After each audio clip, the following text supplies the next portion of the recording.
राहुल गांधी ने बीजेपी पर निशाना साधते हुए अपने एक्स हैंडल पर लिखा, चुनावी फायदे के लिए न्याय की हत्या की प्रवृत्ति लोकतांत्रिक व्यवस्था के लिए खतरनाक है। आज सुप्रीम कोर्ट के फैसले ने एक बार फिर देश को बता दिया कि अपराधियों का संरक्षक कौन है। प्रियंका गांधी के निशाने पर भी बीजेपी रही। उन्होंने लिखा कि इस आदेश से भारतीय जनता पार्टी की महिला विरोधी नीतियों पर पड़ा हुआ पर्दा हट गया। इस मुद्दे पर विपक्ष के नेताओं ने किस तरह मोर्चा खोल दिया, आप ये देखें।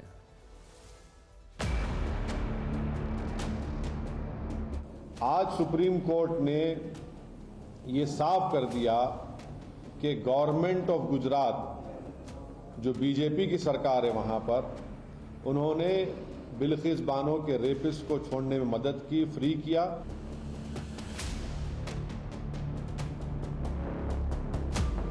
जो राहत इन्हें दी गई थी हत्यारों को, बलात्कारियों को, उसके बाद एक पार्टी से जुड़े हुए लोगों ने उनका माल्यार्पण किया, उनका स्वागत किया। यह देखकर रोंगटे खड़े हो जाते थे।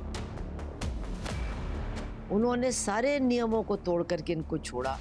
इनका स्वागत हुआ जब ये छोड़े गए, माला पहनाई गई, कहा गया कि ये संस्कारी ब्राह्मण हैं। तो बार बार सवाल उठता है क्यों? जिस बिल्किस बानो को लेकर सुप्रीम कोर्ट का इतना बड़ा आदेश आया, वो मामला क्या है? 2002 में गुजरात दंगों के दौरान दंगाइयों ने बिल्किस के साथ गैंगरेप किया था। बिल्किस बानो 5 महीने की गर्भवती थी। भीड़ ने उसके परिवार के 7 सदस्यों की हत्या भी कर दी। 2023 में सुप्रीम कोर्ट के आदेश पर मामले की सीबीआई जांच हुई। 2004 में सुप्रीम कोर्ट के आदेश पर मामला गुजरात से मुंबई ट्रांसफर हुआ। 2008 में मुंबई के स्पेशल जज ने 11 दोषियों को उम्र कैद की सजा सुनाई। 2022 में गुजरात सरकार ने सभी 11 दोषियों को 15 अगस्त को रिहा कर दिया। दोषियों की रिहाई के खिलाफ सुप्रीम कोर्ट में नवंबर 2022 में अर्जी दी गई, जिस पर 12 अक्टूबर को फैसला सुरक्षित रखा गया। जस्टिस बीवी नागरत्ना ने कहा कि अपराधियों को सजा इसलिए दी जाती है ताकि भविष्य में अपराध रुके। अपराधी को सुधरने का मौका दिया जा सकता है, लेकिन पीड़िता की तकलीफ का भी एहसास होना चाहिए।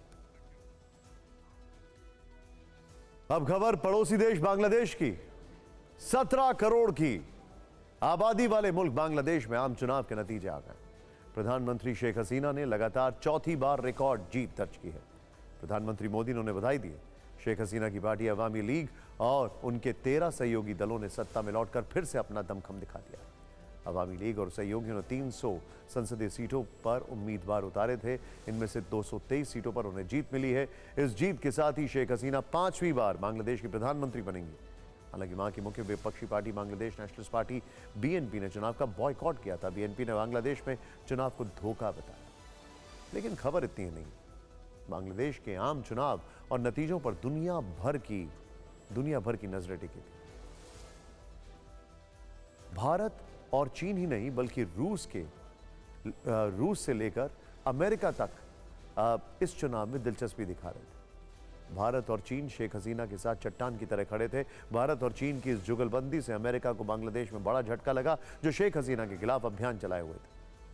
तो सवाल यह है कि बांग्लादेश में सुपर पावर देशों की दिलचस्पी की वजह क्या है? बांग्लादेश का चुनाव सुपर पावर मुल्कों का चुनाव क्यों हो गया? क्यों भारत, चीन, रूस शेख हसीना के साथ और अमेरिका विपक्ष के साथ खड़ा हुआ? खासतौर से भारत और चीन शेख हसीना के पीछे चट्टान की तरह क्यों खड़े हुए? सबसे बड़ा सवाल है, भारत के लिहाज से शेख हसीना खास क्यों है? इन सवालों का जवाब जानने के लिए इन देशों के हितों को समझने की जरूरत है। इसीलिए हमने एक्सपर्ट से भी बात की। उन्होंने क्या कहा हम आपको दिखाएंगे, लेकिन पहले आज के वो बयान देखते हैं जो चुनाव जीतने के बाद पहली बार शेख हसीना ने भारत के लिए दी। You are most welcome. We are very lucky. We have so many people here this time. Well, India is our tested friend during our liberation war. They supported us. Not only that, after 75, when we lost, we two sisters, you can see, when we lost our whole family, father, mother, brothers, everybody, only we two survived. So they gave me shelter. So we have our best wishes to the people of India. यकीनन युद्ध की जमीन से 1971 में जन्मे बांग्लादेश का 52 सालों का इतिहास किसी से छिपा नहीं। लेकिन पिछले 52 सालों में भारत हर कदम पर, हर हालात में बांग्लादेश के साथ खड़ा रहा। संघर्षों की दहलीज पार कर इस मुल्क की अर्थव्यवस्था अब 400 अरब डॉलर को पार कर गई है। बांग्लादेश आज आर्थिक और भू राजनीतिक रूप से ऐसे मोड़ पर खड़ा है जहां दुनिया के कई सुपर पावर देश उसकी तरफ कदम बढ़ा रहे हैं। इसमें चीन और रूस भी है और अमेरिका भी। By nature, our people are very smart, I must say that. And as I mentioned you that yes, we want to train our younger generation for future. Bangladesh के लिए शेख हसीना के इसी फ्यूचर प्लान पर सुपर पावर्स की नजर है। नजर इस बात पर है कि इस प्लान में उनकी भूमिका कितनी होगी। इसी एजेंडे को ध्यान में रखकर सभी ने चुनाव में अपनी अपनी गोटियां चली। एक्सपर्ट मानते हैं कि इसमें भारत के बफर स्टेट की प्राथमिकताएं हैं, तो चीन का बेल्ट एंड रोड प्रोजेक्ट से लेकर अमेरिका अपने रणनीतिक फायदे देख रहा है, तो रूस बुनियादी ढांचों में अपने हित तलाश रहा है। अमेरिका और यूरोप और यूरोपियन यूनियन पिछले साल भर से कह रहे हैं कि बांग्लादेश के अंदर ह्यूमन राइट्स को सप्रेस किया जा रहा है, ऑपोजिशन को दबाया जा रहा है और इलेक्शंस फेयर नहीं होंगी। क्योंकि भारत और बांग्लादेश के बीच द्विपक्षीय व्यापार 2021-22 में $15 बिलियन से अधिक का रहा है। दूसरी ओर चीन के साथ बांग्लादेश का दो तरफा व्यापार भी 2022 में $25 बिलियन से अधिक हो गया। चीन का BRI प्रोजेक्ट भी हसीना सरकार के फिर से आने पर ही आगे बढ़ सकता था। वहीं अगर प्रधानमंत्री हसीना पद से हटती तो भारत को भी वैकल्पिक रणनीति बनानी पड़ती। लिहाजा बांग्लादेश चुनाव के दूरगामी नतीजों के कारण भारत और चीन दोनों ने मौजूदा सत्ता की तरफदारी की। वैसे शेख हसीना की जीत अमेरिका के लिए झटका है। अमेरिका ने इस चुनाव में भी शेख हसीना सरकार पर भ्रष्टाचार और लोकतंत्र का गला घोटने के गंभीर आरोप लगाए।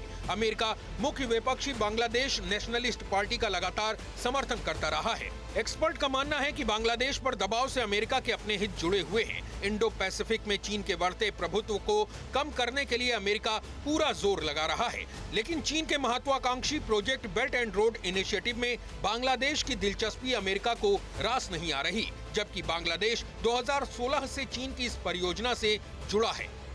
अमेरिका के इस विरोध की वजह से ही चुनाव में रूस शेख हसीना के पाले में खड़ा नजर आया। शेख हसीना के होने से भारत का सबसे बड़ा फायदा यह है कि इनकी जो पॉलिसीज रही हैं उनके तहत एंटी इंडिया एक्टिविटीज जो बांग्लादेश में बेगम खालिदा जिया के दौर पर होती थी वो रुक गई, उन पर अंकुश लगा।